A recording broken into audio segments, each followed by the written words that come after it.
निमित्ताने उपस्थित सर्व पत्रकार बंधू भगिनी, आपणाला या ठिकाणी प्रेस नोट दिलेली आहे।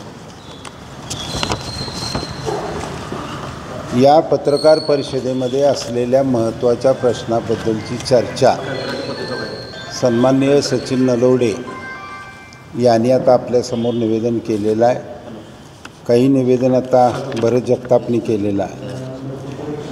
तुम्हाला जी नोट दिलेली आहे त्याच्यामधला जो नंबर 1चा मुद्दा आहे तेवढाच मुद्दा आमच्याशी संबंधित आहे। तो मुद्दा असा आहे, महाराष्ट्रातील विद्यार्थी, पालक, मुख्याध्यापक, शिक्षक व शिक्षकेतर कर्मचारी तसेच शैक्षणिक क्षेत्रापुढील समस्या व प्रश्न शासनाच्या स्तरावरून त्वरित सोडवण्यात यावेत। आमचं जे वेटेज आहे याच्यामध्ये कुठल्या शिक्षकाला टप्पा अनुदान मिळालं, राहिलं, सेवक नेमले, हा दुय्यम भाग आहे आमचा। आमचा पहिला भाग हा विद्यार्थी आणि पालक यांचं हित आहे। आम्ही शिक्षण संस्था निर्माण करून त्या संस्थांची जागा घेऊन इमारती बांधून शिक्षक नेमून मुख्याध्यापक नेमून जे काम केलेलं आहे ते फक्त आणि फक्त विद्यार्थी हित आणि पालक हित डोळ्यापुढे ठेवून केलेलं आहे।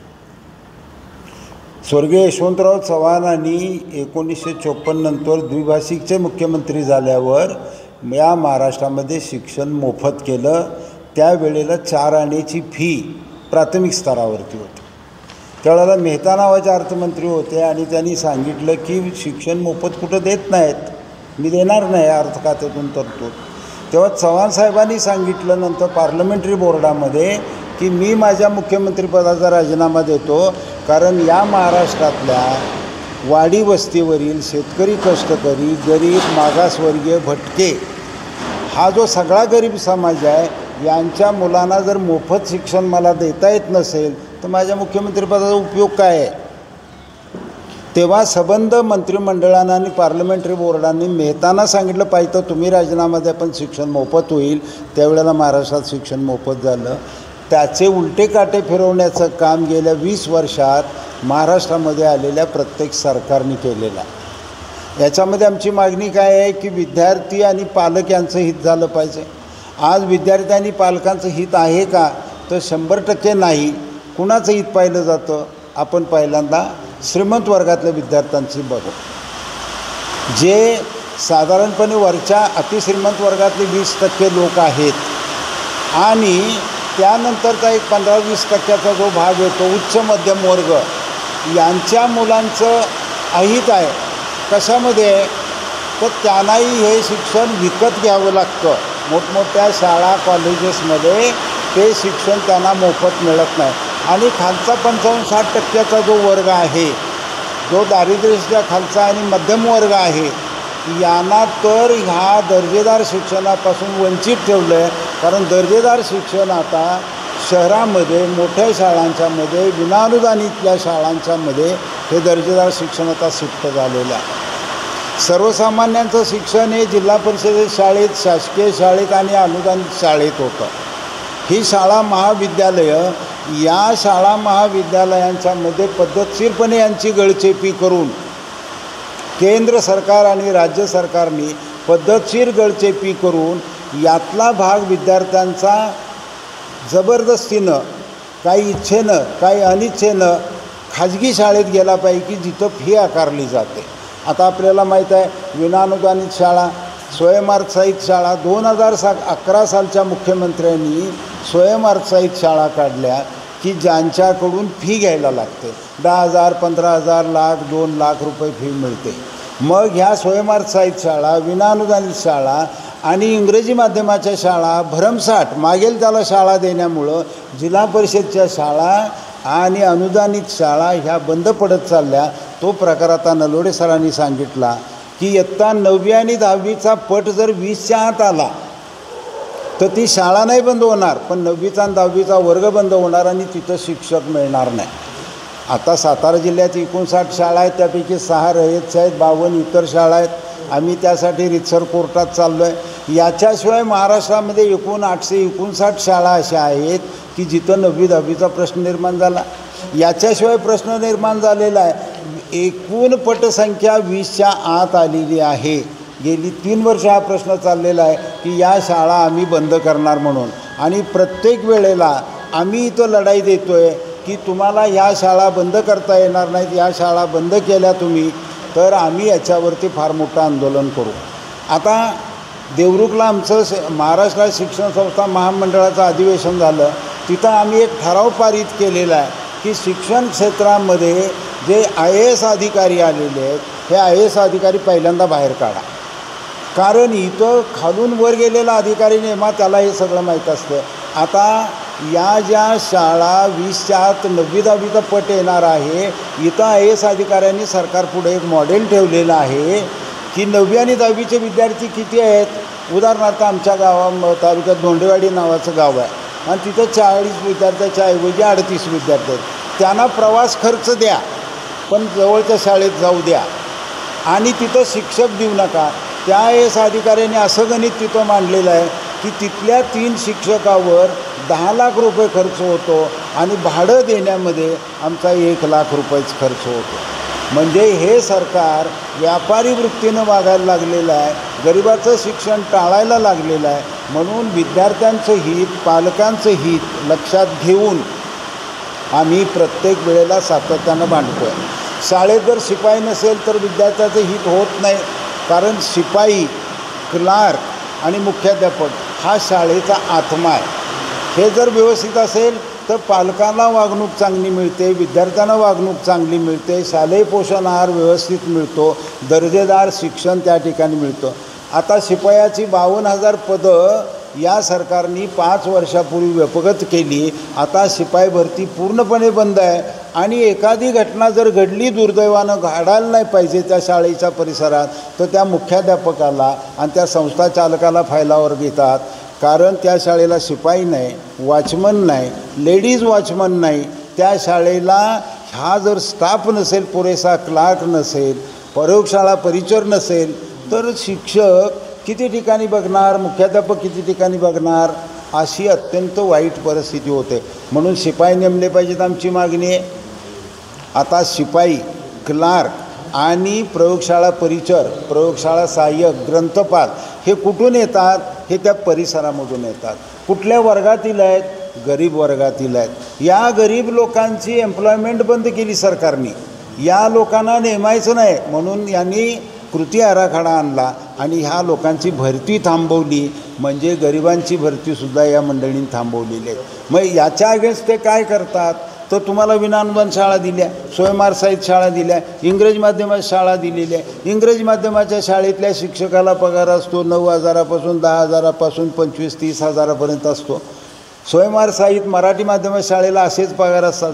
म्हणजे एका बाजूला शिक्षकांची पिळवणूक, शिक्षकांना पिळून घ्यायचं, दुसऱ्या बाजूला शिक्षकांना चांगले पगार आहेत, त्यांना शिकवायला त्रास कसा होतो?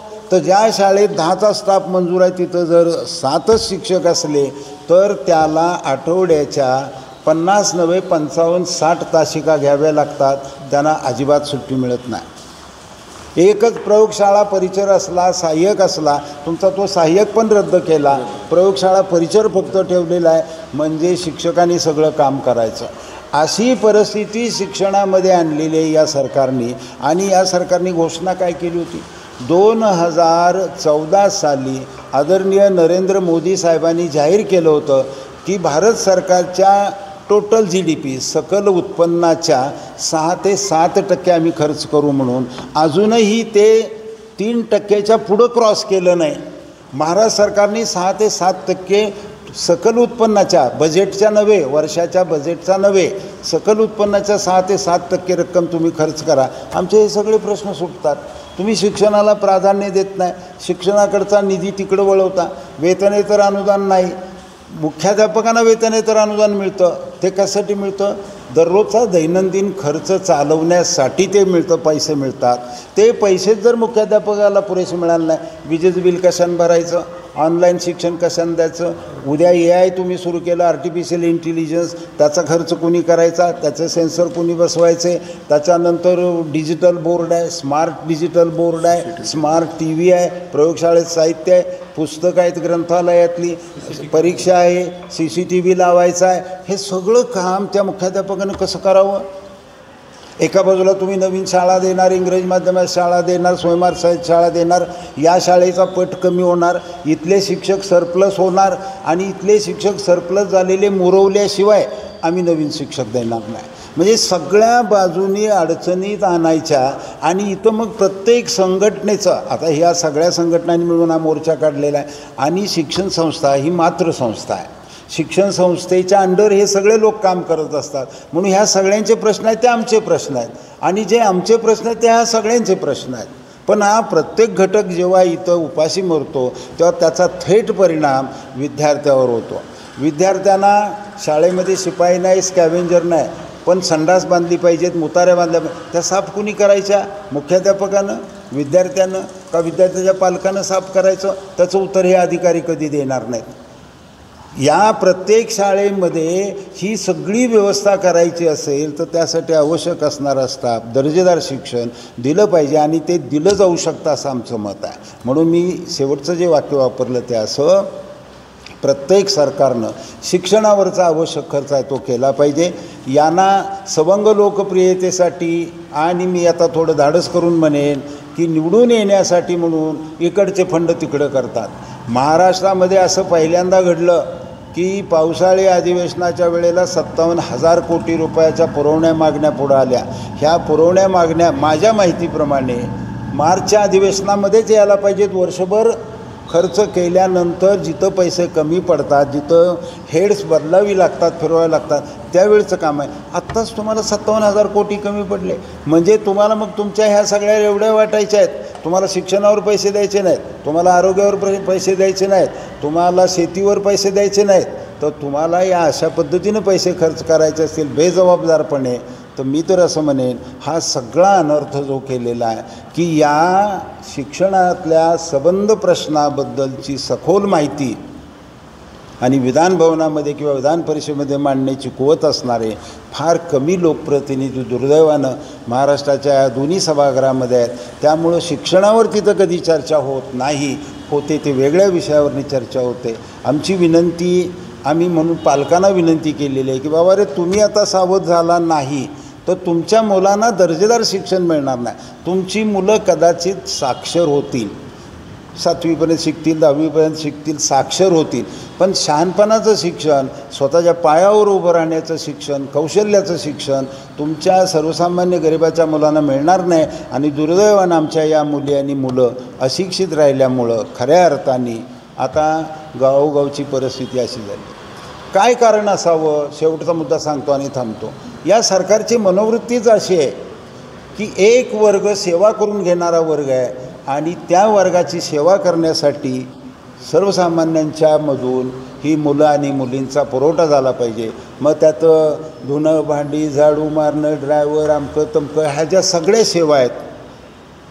म्हणून कार्ल मार्क्सनी जेव्हा सांगितलं की सेवा करणारा नोकर वर्ग, सेवा करणारी मंडळी आणि सेवा करून घेणारे, पिळणारी आणि ज्यांना पिळलं जातं ती, तेव्हा आता हा खालचा दुर्दैवानं असा वर्ग तयार झालेला आहे. महात्मा फुले असतील, शाहू फुले, आंबेडकर आणि या सगळ्या मंडळींनी प्रयत्न केले की बहुजन समाजाची मुलं मुली शिकले पाहिजेत. आमचा प्रयत्न एवढ्यासाठी आहे. व्यक्तिगत स्वार्थाचा याच्यामध्ये काही प्रश्न येत नाही. हे मुलं आणि मुली शिकले पाहिजेत, यांना स्वतःच्या पायावर उभं राहता आलं पाहिजे. म्हणून आम्ही 11 तारखेचा मोर्चा सर्व संघटनांच्या वतीनं काढलेला आहे. गेल्या 20 वर्षात आमचा सर्व संघटनांचा इतिहास आहे हे की आंदोलन करणं, मोर्चा काढणं, त्यानंतर चर्चा करणं. माननीय नामदार दादा भुसेंशी चर्चा झाली, माननीय नामदार उदय सामंतांशी चर्चा झाली, माननीय दीपक केसरकर यांच्याबरोबर चर्चा झाली. हो म्हणतात, चर्चेत मुद्दे मान्य करतात आणि पुढं काहीही करत नाहीत. ही यातली वाईट अवस्था. आम्ही मुख्यमंत्र्याबरोबर भेटण्यासाठीचा अनेक वेळा प्रयत्न केला, जमलं नाही. सन्माननीय आत्ताचे नामदार, उपमुख्यमंत्री, तेव्हाचे मुख्यमंत्री यांना भेटण्यासाठी आम्ही प्रयत्न, ते ज्या ज्यावेळी त्यांच्या गावाला येतील त्यावेळेला, किंवा मुंबईतली तारीख मागितली, मिळत नाही. अशा वेळेला आम्ही प्रत्येक वेळेला काही बाबीवर महत्त्वाच्या कोर्टात जातो. आता सरांनी सांगितलं त्याप्रमाणे 52 शाळा जेव्हा किंवा 59 शाळा बाधित होतात ती सगळी मंडळी वकिलाच्या मार्फत हायकोर्टमध्ये गेलेली आहे. शिक्षक नेमणुकीच्या बाबतीत काही लोक हायकोर्टमध्ये गेलेले आहेत. आमचा सातारा जिल्हा शिक्षण संस्था संघ वेतनेतर अनुदान पूर्ण मिळावं म्हणून आम्ही हायकोर्टमध्ये गेलेलो आहोत. पवित्र पोर्टल प्रणालीच्या संदर्भात आम्ही हायकोर्टमध्ये गेलेलो आहे. म्हणजे एका बाजूला आम्ही कोर्टबाजी करतो आहे, दुसऱ्या बाजूला आम्ही चर्चेलाही कधी नाही म्हणत नाही या मंडळींच्या बरोबर. आणि तिसरं, लोकांचे प्रश्न आहेत त्या प्रश्नाची समाजामध्ये पब्लिक ॲट लार्ज जाणीव व्हावी म्हणूनही आमचे प्रयत्न चाललेले आहेत. तेव्हा हे सगळे प्रयत्न लोकांच्यापर्यंत पोचावे एवढीच अपेक्षा आहे. या निमित्ताने 11 तारखेला मोठ्या प्रमाणात लोक प्रत्येक जिल्ह्यामध्ये जिल्हाधिकारी कार्यालयावर मोर्चा घेऊन जाणार आहेत. आपण सर्वांनी याला थोडंसं व्यापक प्रसिद्धी दिली तर हा समाजाचा जो व्यापक प्रश्न आहे, विद्यार्थ्यांचा प्रश्न आहे, तो सुटेल.